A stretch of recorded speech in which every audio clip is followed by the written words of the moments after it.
Hey there viewers, thank you for tuning into Supermariodiagnostics once again. Today we will be doing it a little bit different. This will be a real-time video on a 2015 Mercedes-Benz C300.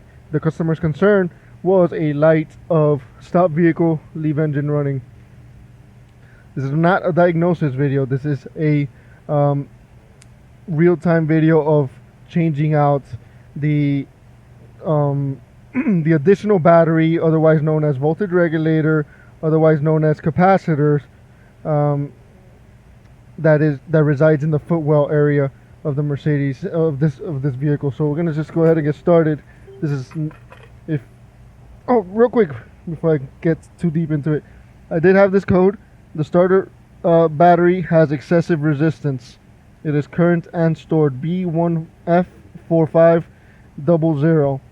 Now that's all I'm gonna give concerning the diagnosis. I don't want to give the wrong impression that any battery light will mean that it's this. This will be only if you have decided that the diagnosis is this. So without further ado, let's get started. We are in the passenger seat area. I just want to find a spot for you guys to hang tight while I do this.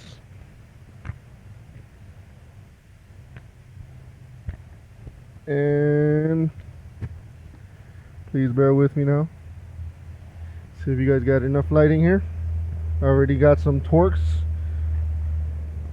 down here for the screw.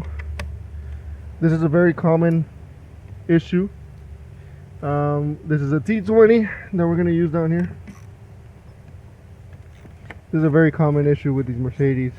There's a power and ground, and I believe there's a relay connection to this capacitor, or this additional battery. I'm just gonna call it additional battery from now on. Computer, the front SAM module monitors it, so it's just one bolt, and you're gonna have to disconnect that bulb here. Hopefully I could keep some light over here.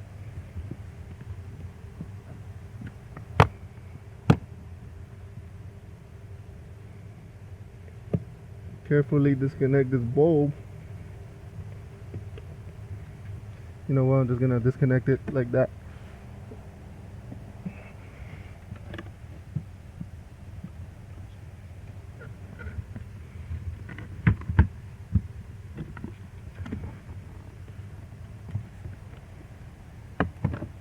Hope I'm not blocking you all.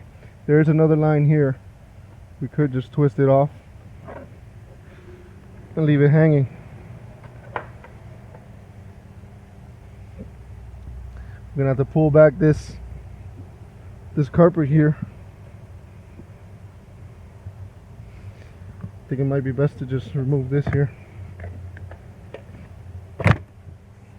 Pulls off no problem. Don't need to be too scared to pull on it.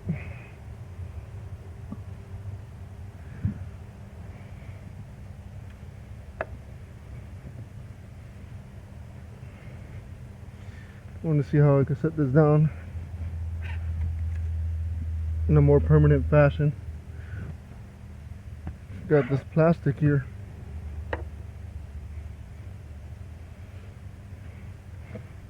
That is housing this unit. So it is a couple of 10mm bolts. Let's see if I could grab my 10mm here. I'm gonna have to grab a deep socket actually. Be right back.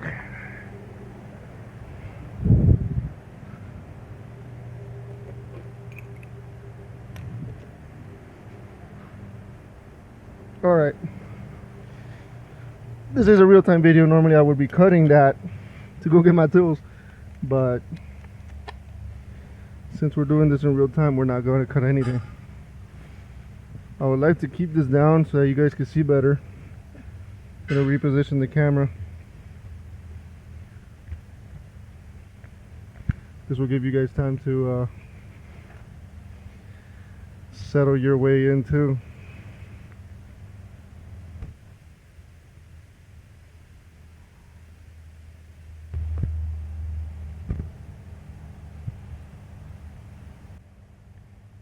Oops, hit the button by mistake. I'm gonna need to find a way to do this without risking turning off the camera. We've got one 10mm here.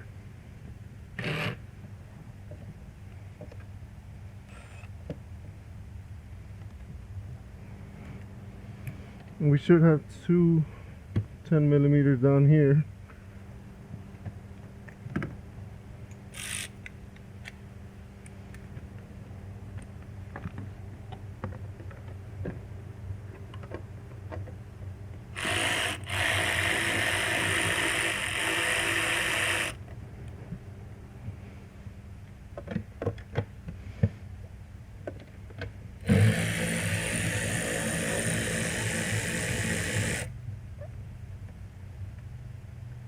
Very cut and dry. There's nothing too complicated about this. Pull back and up and get this out.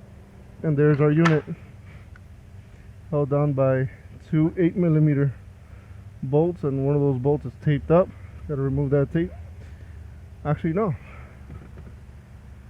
Our new one has two holes, but the old one doesn't. Here's the part number. Probably should have started with that. Sorry about that. Pull back the tab.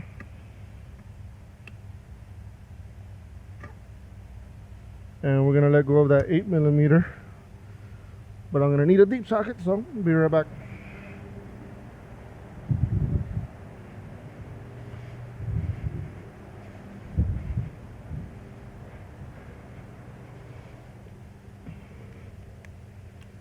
Got my 8mm here. And it went flying.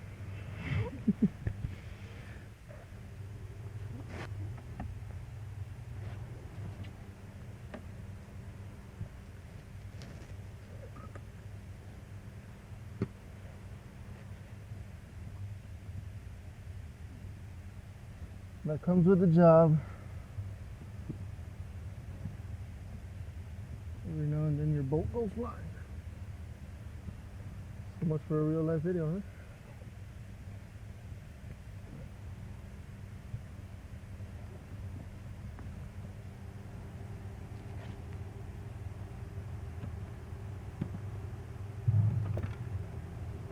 huh? Wow. I just had it too.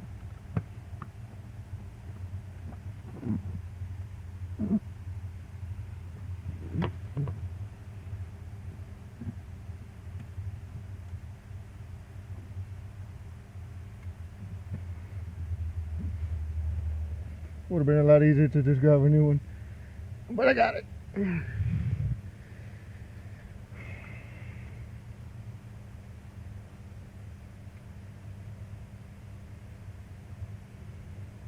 Okay, so there's our new one. If you put them next to each other, they're identical, but one of them was installed, one of them wasn't, so always make sure you you're actually putting the new one on.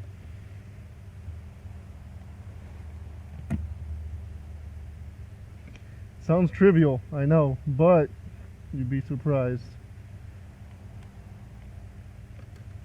Let's go ahead and connect this up.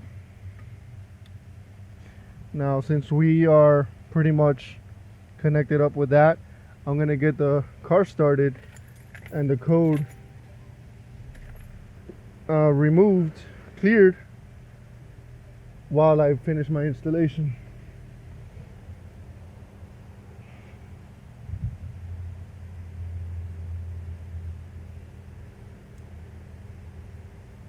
So there, I'm clearing my fault code.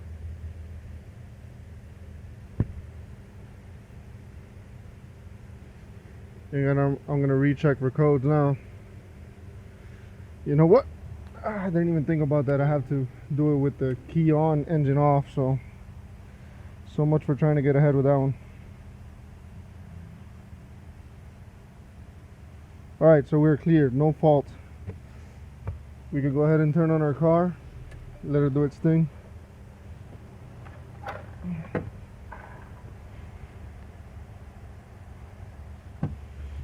We're gonna go ahead and put this back in here.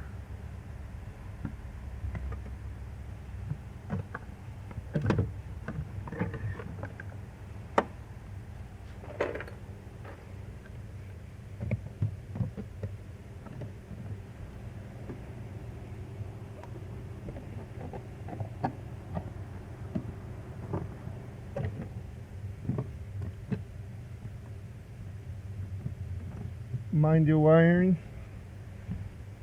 Put this back. Hopefully it doesn't fall. One little thing I do every now and then is start it up right here, like this.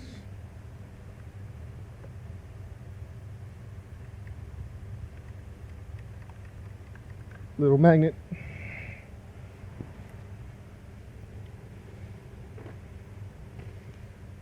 Let me get my other one started.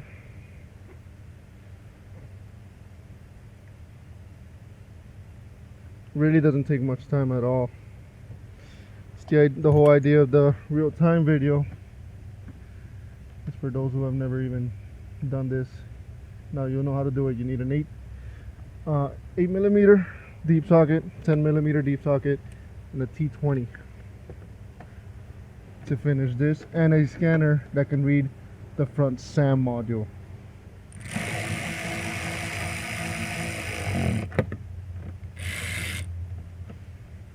Not just any code reader will deal with this. Keep that in mind. Can't go to AutoZone and expect them to clear for you. It's kind of hard to see.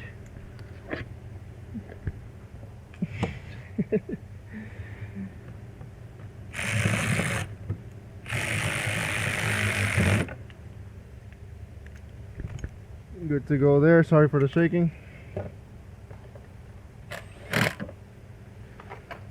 And we're all set, so I'm going to set you guys up again to where you were. That way I can put this carpet back and we could get on our way.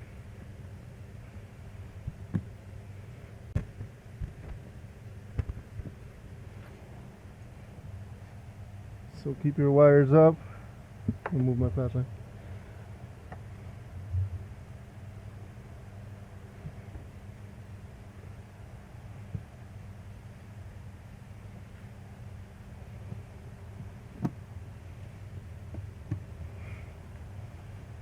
Nice and clean. Go ahead and put our side cover back on.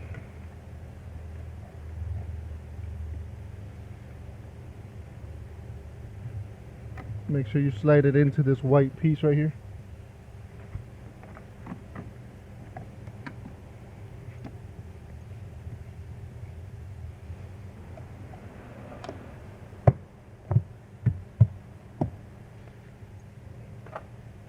Snap back in.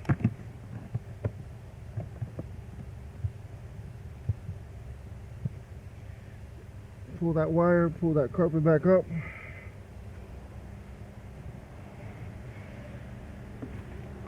And for the final piece.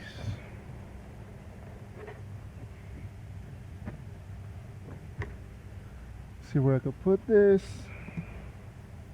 Lighting is such a big deal for the everyday tech. Moments like these, make sure you twist your sensor back into place and your bulb as well. Install your bulb and then twist into place.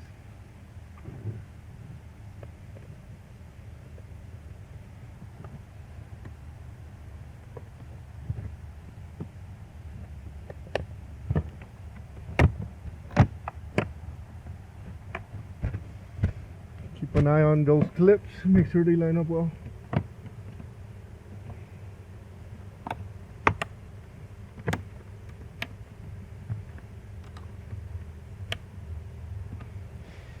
Let me put down this flashlight because it's a bit difficult to do it all together.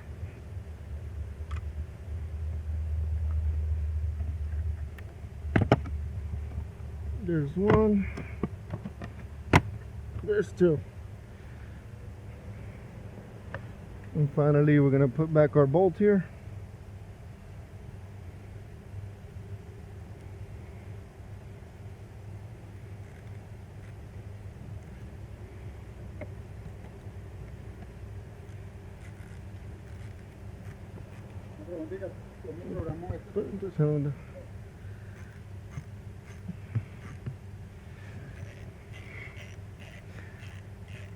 We got a new guy recently, and he's doing all right. And we're all done.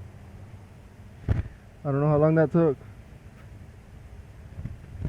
but we're all set. And being in Florida, all you guys in snow, always talking about Florida is all nice, right? Well, look at me. This is all I did. Anyway, no more light. It usually comes on immediately, but I'm gonna turn it off and turn it back on. And I would say what that took maybe what 15-20 minutes maximum. No light on. Like I said, this is not a diagnosis video. I showed you the code. It's a very common thing, but this is not by any means a substitute for a proper diagnosis. This is an install video, real-time install video, meant to help those of you who have decided to do it. But anyway, thank you for taking the time. I hope this was helpful. And if you like what you saw, leave a comment, hit like, subscribe. Let me know your experience with the whole thing. Did it take you a lot longer? Did you forget something? There isn't much to forget, so hope I covered everything, and thanks again for watching. Until next time.